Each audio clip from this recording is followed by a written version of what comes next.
안녕하세요. 시 쓰는 배우 조종아입니다. 오늘 드디어 책 읽는 배우 8번째 시간인데요. 제가 그동안 시나 소설이나 단편 에세이 같은 경우는 많이 가지고 왔는데, 뭐, 실용서적이라든가 인간 관계와 관련된 자기계발서나 이런 거는 잘 안 가지고 왔던 게 사실이에요. 왜냐면 저는 자기계발서를 그렇게 좋아하지는 않아요. 근데 이 책만큼은 꼭 추천드리고 싶어서 제가 가지고 왔습니다. 바로 데일 카네기의 인간관계론입니다. 어, 작게는 가족 관계부터 시작해서 크게는 우리가 뭐 대부분 분들이 그 생활하시는 직장에서 관련된 인간관계까지 모든 부분을 이제 총망라하고 있는 책 같은 책이에요. 말이 좀 이상했는데 총망라하고 있는 책이에요. 그래서 저는 이 책을 굉장히 추천해드리고 싶고요. 조금 두께는 있는데 이게 미니북도 있고 제가 이렇게 그 정말 공감이 많이 되고 실질적으로 적용할 수 있는 부분은 제가 이렇게 형광펜으로 표시를 해놨더라고요. 저도 잊고 있었는데 그래서 오늘은 제가 체크했던 부분들을 읽어드리려고 합니다. 네, 거두절미하고 읽도록 하겠습니다.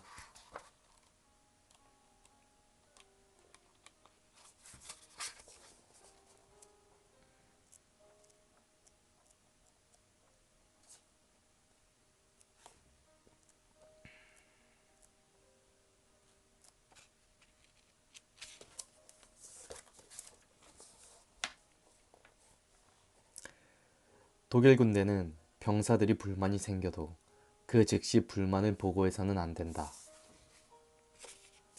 고 규정한다.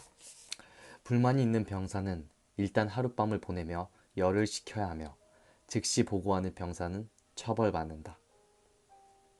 문명사회라면 이와 같은 법이 반드시 있어야만 한다. 짜증 섞인 목소리로 다그치는 부모들이나 바가지를 긁는 아내들, 꾸짖는 고용주들처럼 타인의 흠을 잡는 데 급급하여 매우 백해무익한 짓을 저지르는 모든 사람들에 관한 법 말이다.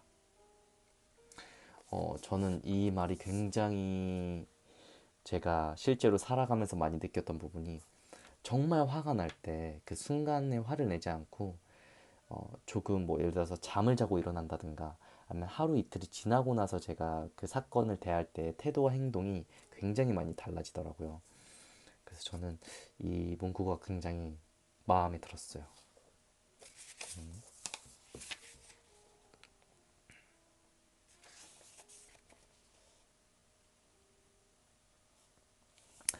미국 남북전쟁이 한참이었을 당시 대통령이었던 링컨은 포토맥 지구의 전투사령관 자리에 새로운 장군을 몇 번이고 임명해야 했다.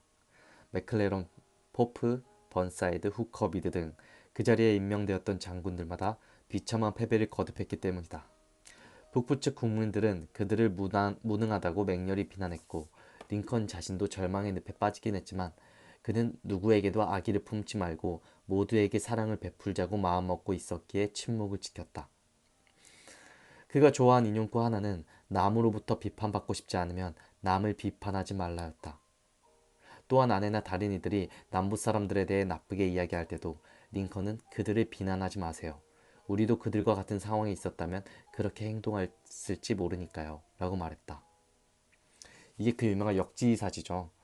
어, 누구나 이제 어떤 상황에서 자기가 생각하는 게 정답이고 늘 옳다고 생각하지만 막상 다른 사람들의 상황에 놓여졌을 때 과연 늘 내가 옳게 행동할까? 혹은 나는 그 사람들과 다르게 행동할까는 그 상황이 되지 않고서는 절대로 모르는 거라고 생각이 듭니다.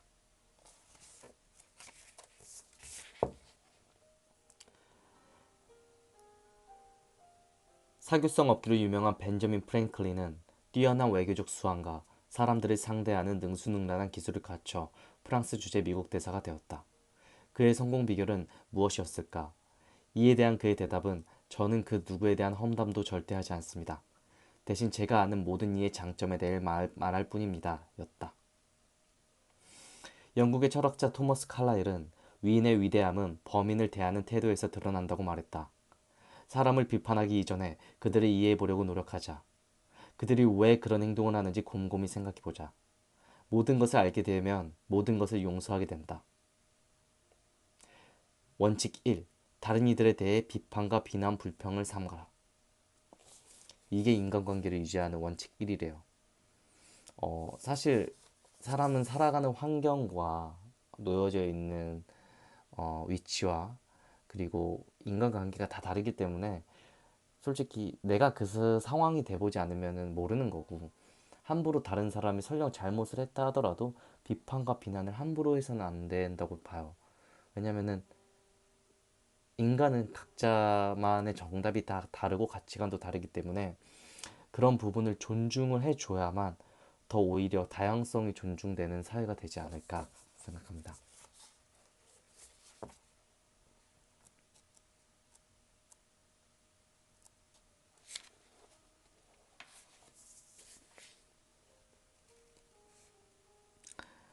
어떤 특정 문제에 대해 고민할 때를 제외하면 사람은 대개 전체 시간의 95%를 자기 자신에 대해 생각하면서 보낸다고 한다. 이제 자기 자신에 대한 생각을 잠시 멈추고 다른 사람의 장점을 생각해보자. 에머스는 모든 사람에게는 나보다 나은 점이 있다. 그러므로 나는 모든 사람에게 배울 수 있다. 고 말한 바가 있다. 이제 우리 자신의 장단점에 대해 생각하는 것을 멈추고 그 대신 타인의 장점을 찾아내려고 노력하자. 아첨은 잊어버리고 진심으로 찬사를 거내고 아낌없이 칭찬하자. 원칙 2. 솔직하고 진지하게 칭찬하라. 정말 칭찬은 고래도 춤추게 한다고 좋은 것 같아요. 그냥 뭐 조그만 거 하나라도 꼭 칭찬을 하려고 노력을 하는 게 괜히 기분이 좋잖아요. 사실 별거 아닌 사소한 것도 뭐 예를 들어서 식당에서 음식을 먹을 때 음식을 해주신 아주머니께 이거 너무 맛있네요 하면은 괜히 더 맛있는 것 같고, 음식도 그 식당 어머님도 기분이 좋으시고, 그러니까 이거는 일거양득이잖아요. 그러니까 늘 진지하고 솔직하게 칭찬하는 거, 그리고 때로는 이제 진심으로 상대방을 위하게 칭찬하는 거, 그게 저는 정말 필요한 게 아닐까 싶습니다.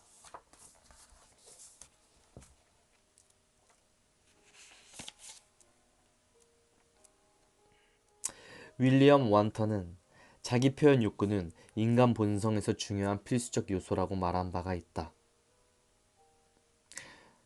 이런 심리를 사업에 적용해보면 어떨까? 당신 머릿속에 기발한 아이디어가 떠오르면 그것을 당신 아이디어라고 주장하기보다 다른 사람으로 하여금 그 아이디어를 더욱 발전시킬 수 있게 해보는 건 어떨까?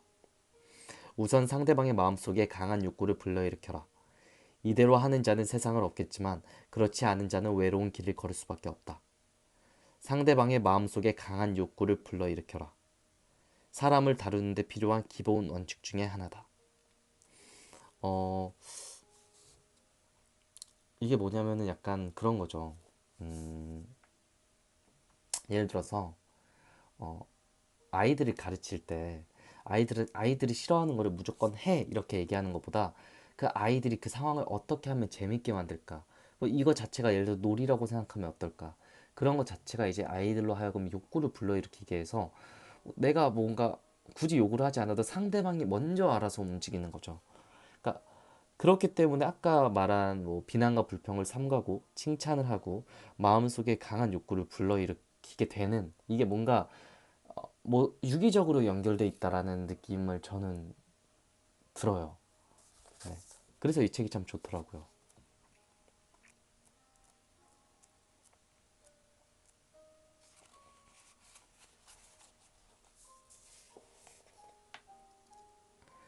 우리는 우리에게 관심을 갖는 사람에게만 관심을 갖는다. 따라서 다른 사람이 당신을 좋아하게 만들려면 다른 사람들에게 진정한 관심을 가져라. 이거는 이제 다시 원칙 1로 넘어가서요. 어, 타인의 호감을 얻는 방법 6개를 소개하고 있는데요. 사실 누구나 관심 받고 싶어 하잖아요. 요즘처럼 이제 관종이란 단어도 유행하고 있지만 저는 그게 인간 본연의 욕구에 당연한 거라고 생각하거든요. 누구나 소외받고 싶지 않고 관심받고 사랑받고 싶어 하는 것은 인간의 기본적인 욕구라서 저는 다른 사람들에게 관심을 가져야만 저도 관심 받을 수 있다고 생각을 해요.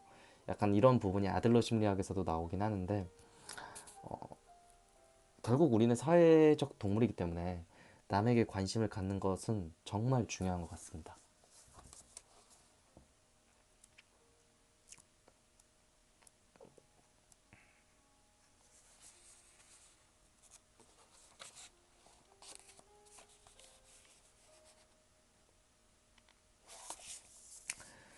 세인트 루이스 카디널스의 사무수로 활약하다가 이제는 미국에서 가장 잘 나가는 보험 판매원이 된 프랭크 베트거는 내게 웃는 사람이 항상 환영받는다는 것을 오래전에 깨달았다고 말한 바가 있다.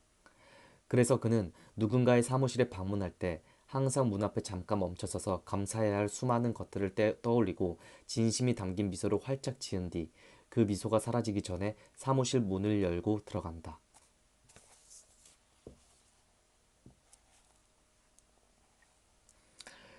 그러므로 사람들이 당신을 좋아하게 만들려면 웃어라. 저는 진짜 왜 제가 개인적으로 저는 이상형이 웃는 게 예쁜 사람이거든요. 근데 뭐 비단 여자뿐만 아니라 여자든 남자든 웃음이 예쁜 사람은 인상이 좋고 관상은 믿지는 않지만 저는 인상을 믿거든요. 그래서 억지로라도 약간 웃고 다니다 보면 진짜 기분이 좋아져서 자주 웃게 되고 그래서 저도 계속 습관적으로 웃으려고 되게 노력을 많이 하거든요. 그래서 이 영상을 보시는 여러분들도 꼭 많이 웃으셨으면 좋겠어요.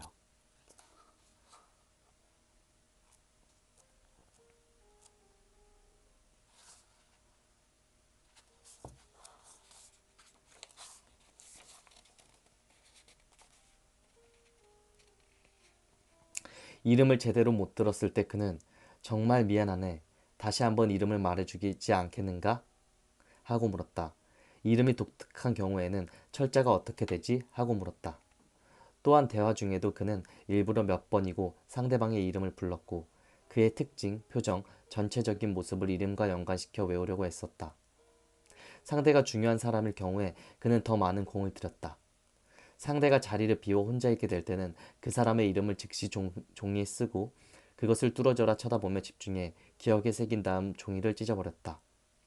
그러므로 사람들의 호감을 사고 싶다면 상대방에게는 그의 이름이 사람의 입에서 나오는 가장 달콤하면서도 가장 중요한 말임을 기억하라. 저는 약간 제가 만약에 연기 작업을 하거나 뭐 공연 작업을 할 때 같이 일하는 그 스태프분들, 일하는 배우들을 이름을 제일 먼저 외우려고 노력을 하는 것 같아요. 근데 제가 사실은 이름 잘 못 외우거든요. 그럼에도 불구하고 저는 굉장히 노력을 해요. 왜냐면 이름으로 불러줄 때만큼 기분 좋은 게 없는 것 같아요.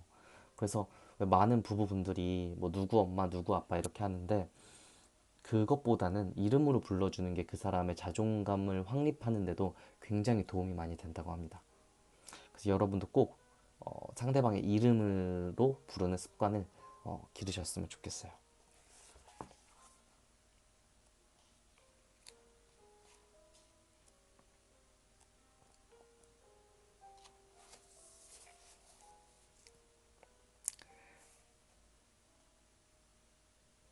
관심을 끌려면 먼저 관심을 가지라. 다른 사람이 기꺼이 답해줄 수 있는 질문을 던지고 상대방이 자신과 자신이 이룬 일에 대해 얘기하도록 이끌어라. 당신이 대화를 나누고 있는 사람은 당신이나 당신의 문제보다 자신과 자신의 희망, 자신의 문제에 수백 배나 더 관심이 있다. 그러므로 사람들이 당신을 좋아하게 만들고 싶다면 잘 듣는 사람이 되라. 상대방이 스스로에 대해 말하도록 이끌라. 저는 이 문장을 보고 나서 어느 분이 생각났냐면 그 개그맨 유재석 님이 생각났어요.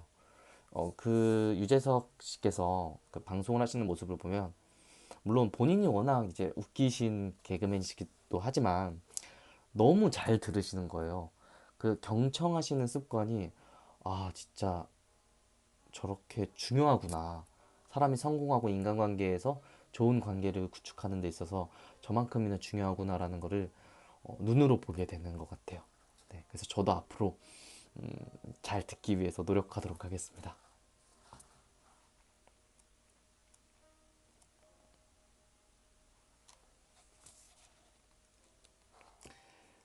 제가 어느 부분을 건너뛰고 딱 요약해서 말씀드릴게요.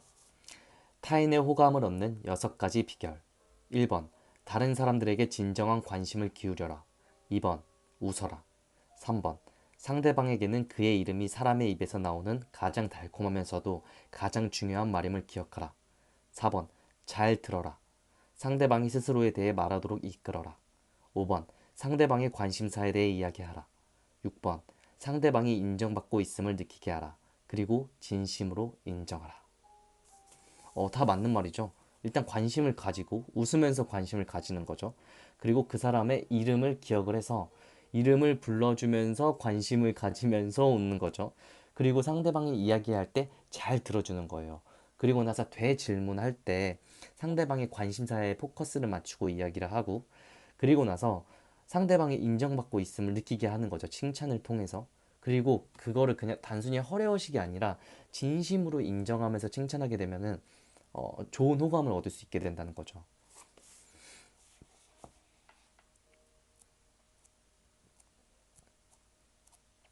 이렇게 요약해서 말씀드리는 게 훨씬 더 편한 것 같은데요. 제가 그러면 요약해서 한번 딱 정리를 해드릴게요. 이걸 일일이 다 읽어드리면 물론 사례가 많아서 읽어드리면 좋겠지만 오늘은 이렇게 요약을 해서 말씀드리겠습니다.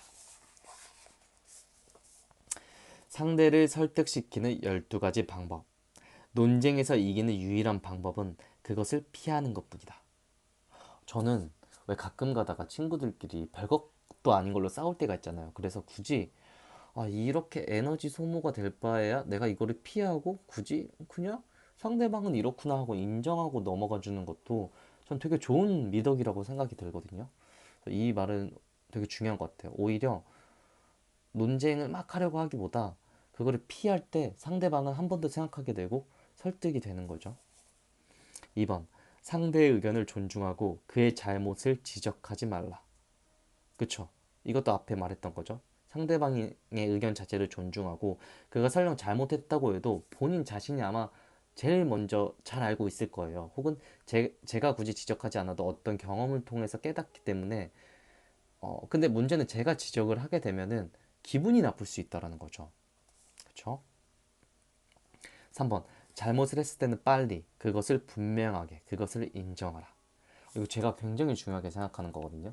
왜냐면 이게 사실은 제일 큰 문제가 인정을 빨리 안 하잖아요. 잘못한 거를. 그러면 이게 자꾸 이렇게 불어나. 그래서 그것보다 차라리 내가 잘못했으면 잘못했습니다 한마디 하고 그걸 빨리 그냥 끝내는 게 정신 건강에 훨씬 더 행복하지 않을까 생각이 들거든요. 4번. 우호적으로 시작하라.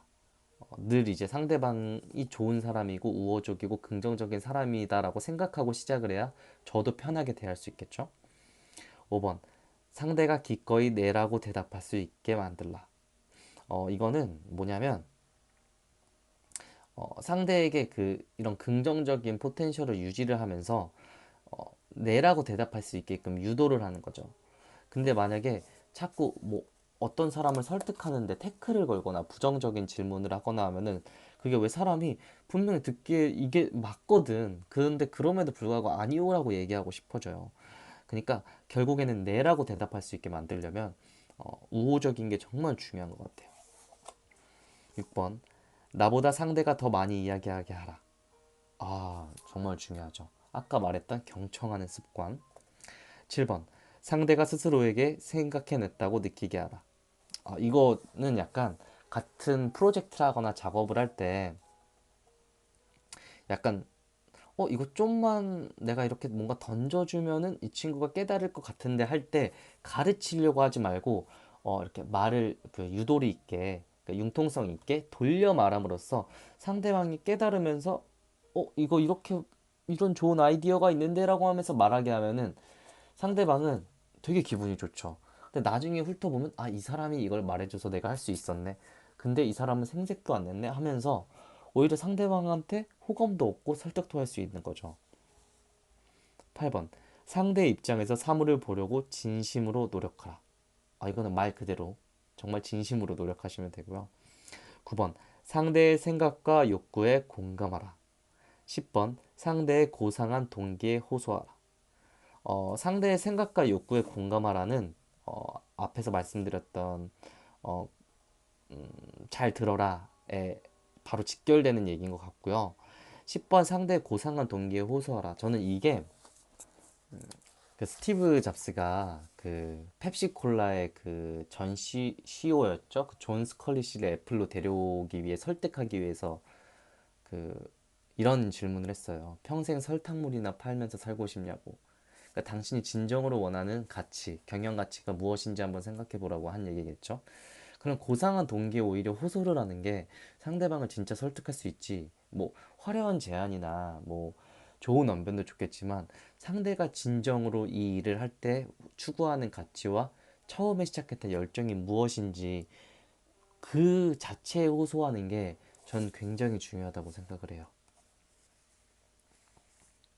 11번 당신의 생각을 극적으로 표현하라. 이 극적으로 표현하라 보다 좋은 거 없는 게 사례죠. 나의 경험, 내 이야기, 스토리텔링을 통해서 극적으로 얘기하면은 사람은 몰입하게 되고 좀 더 공감을 하게 되거든요. 그래서 늘 중요한 게 자신이 직접 겪은 이야기를 진심으로 하는 게 중요한 것 같아요. 12번 도전의식을 불러일으켜라. 아까 말씀드렸던 그 스티브 잡스의 존 스컬리 CEO를 데리고 왔을 때 약간 도발이었잖아요. 근데 누구나 사람이 이제 살다 보면은 도전의식이 사라지고 열정이 사라질 때가 있어요. 근데 하지만 그럼에도 불구하고 그 자신이 진짜 좋아하는 일에 대해서는 도전을 계속 하고 싶다고 한다고 하잖아요, 누구나. 그러니까 아무리 남들이 잘한다고 해도 더 잘하고 싶고 내 분야에서 뭔가 새로운 걸 만들고 싶고. 근데 기본적으로 자기가 정말 좋아하는 분야에 한해서는 인간 모두가 그런 욕구를 가지고 있다고 믿기 때문에 그런 부분을 잘 말씀을 하시면 상대를 꼭 설득하실 수 있지 않을까 생각이 듭니다.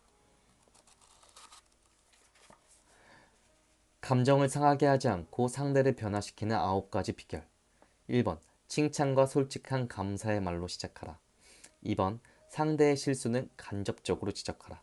직접적으로 지적하는 것보다 돌려서 융통성 있게 얘기를 하면 웬만한 사람이면 다 눈치를 채거든요. 그러니까 직접적으로 얘기하는 것보다 상대가 기분 좋게끔 얘기해 주는 게 포인트인 것 같아요. 3번. 상대를 비판하기 전에 자신의 잘못을 먼저 이야기하라. 아, 이거 되게 중요한 것 같아요. 그러면은 상대방은 기분이 나쁘기 전에 이 사람은 본인이 잘못한 부분에 대해서 인지하고 있구나. 그러면 그리고 나서 이제 자기 쪽으로 턴이 제대로 넘어올 수 있는 거죠. 4번. 직접적인 명령 대신 질문을 하라. 아, 이거 중요하죠. 그러니까 어떤 것을 부탁을 하거나 할 때, 명령을 할 때, 그거에 대해서 그런 사안에 대해서 명확하게 꿰뚫는 질문을 하면은 사람은 부끄러워서라도 그 일을 하게 돼 있어요. 하지만 직접적으로 명령만 하면 기분만 나쁜 것 같거든요. 5번. 상대의 체면을 세워주라. 아, 이거 중요하죠. 예를 들어서 제가 뭐 같이 일하고 있는 팀원이 있는데 뭐 그 팀원의 뭐 가족이나 뭐 여자친구나 부모님이 오셨다고 생각을 해봐요. 그러면 거기서 그 친구의 체면을 세워주는 것만으로 그 친구는 기분이 좋아서 이제 일의 효율이 2배, 3배나 아마 늘어나지 않을까요? 6번. 약간의 발전을 보여도 칭찬하라. 어떤 발전이든 칭찬하라. 진심으로 인정하고 아낌없이 칭찬하라. 역시 칭찬만큼 좋은 게 없어요. 이 데일 카네기 책에서 가장 많이 나오는 얘기 중에 하나가 칭찬입니다. 네. 7번. 상대가 지키고 싶어 할 좋은 평을 주어라. 8번. 격려하라. 바로 잡아주고 싶은 잘못이 있다면 그것이 바로 잡기 쉬운 것처럼 보이게 하라. 상대가 하기 바라는 것은 하기 쉬운 것으로 보이게 하라. 격려와 칭찬, 좋은 평이 연결이 되고요. 그리고 잡아주고 싶은 잘못이 있으면 그걸 직접적으로 얘기하지 말고 좀만 하면은 더 좋을 것 같은데라는 식으로 쉽게 이게 쉬운 것처럼 느끼게 하면 상대도 부담 없이 그거를 하면서 기분 좋게 일을 할 수 있는 거죠. 9번. 당신이 제안하는 일을 상대가 기꺼이 하게 하라. 이거는 아까 말했던 그 앞서 나왔던 설득하는 방법에서 잘 직결을 해서 생각을 해보시면 좋을 것 같아요. 상대의 도전의식을 불러일으키고 상대가 진짜로 처음에 시작했었던 그 이 일을 시작하게 된 그 동기 그리고 상대가 진짜 추구하는 가치에 대해서 호소하는 게 가장 중요한 게 아닌가 싶습니다.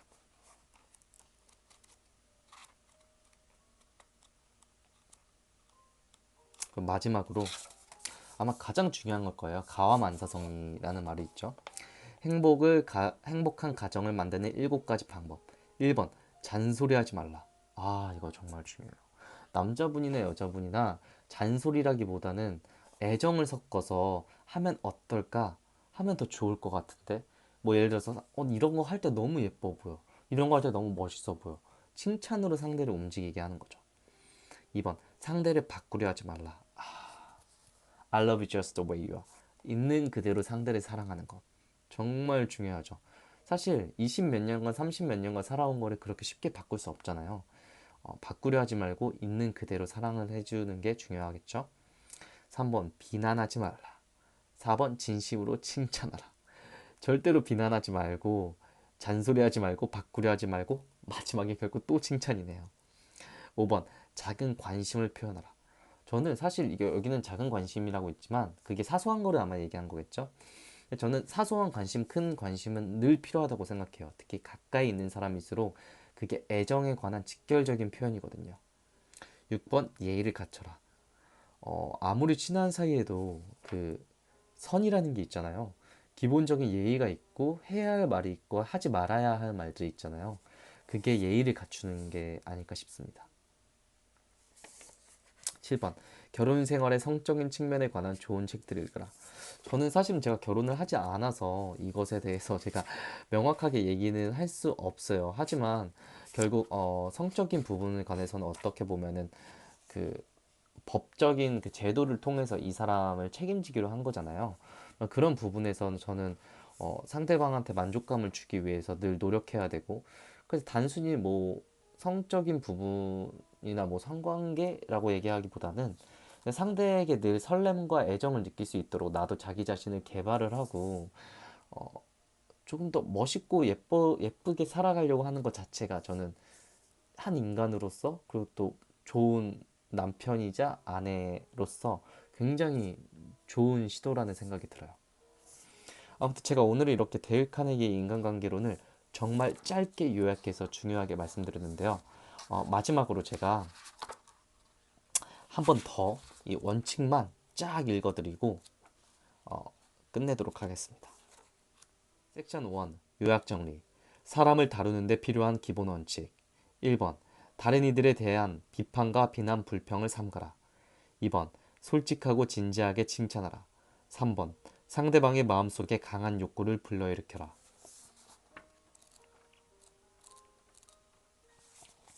섹션 2 타인의 호감을 얻는 6가지 비결.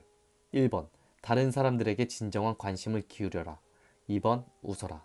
3번 상대방에게 그의 이름이 사람의 입에서 나오는 가장 달콤하면서도 가장 중요한 말임을 기억하라. 4번 잘 들어라.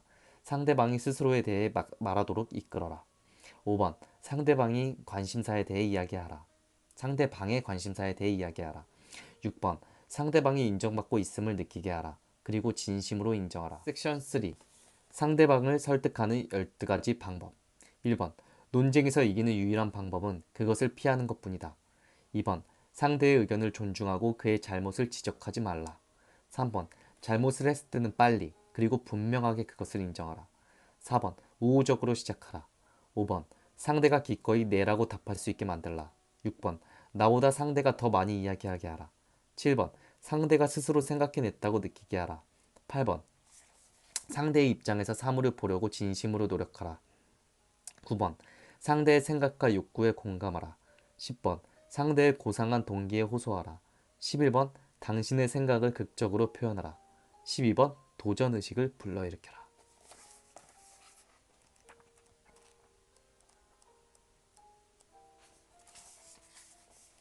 섹션 4 감정을 상하게 하지 않고 상대를 변화시키는 9가지 비결. 1번 칭찬과 솔직한 감사의 말로 시작하라. 2번 상대의 실수는 간접적으로 지적하라. 3번 상대를 비판하기 전에 자신의 잘못을 먼저 이야기하라. 4번 직접적인 명령 대신 질문을 하라. 5번 상대의 체면을 세워줘라. 6번 약간의 발전을 보여도 칭찬하라. 어떤 발전이든 칭찬하라. 진심으로 인정하고 아낌없이 칭찬하라. 7번 상대가 지키고 싶어할 좋은 평을 주어라. 8번 격려하라. 바로 잡아주고 싶은 잘못이 있다면 그것이 바로 잡기 쉬운 것처럼 보이게 하라. 상대가 하기 바라는 것은 하기 쉬운 것으로 보이게 하라. 9번 당신이 제안한 일을 상대가 기꺼이 하게 하라.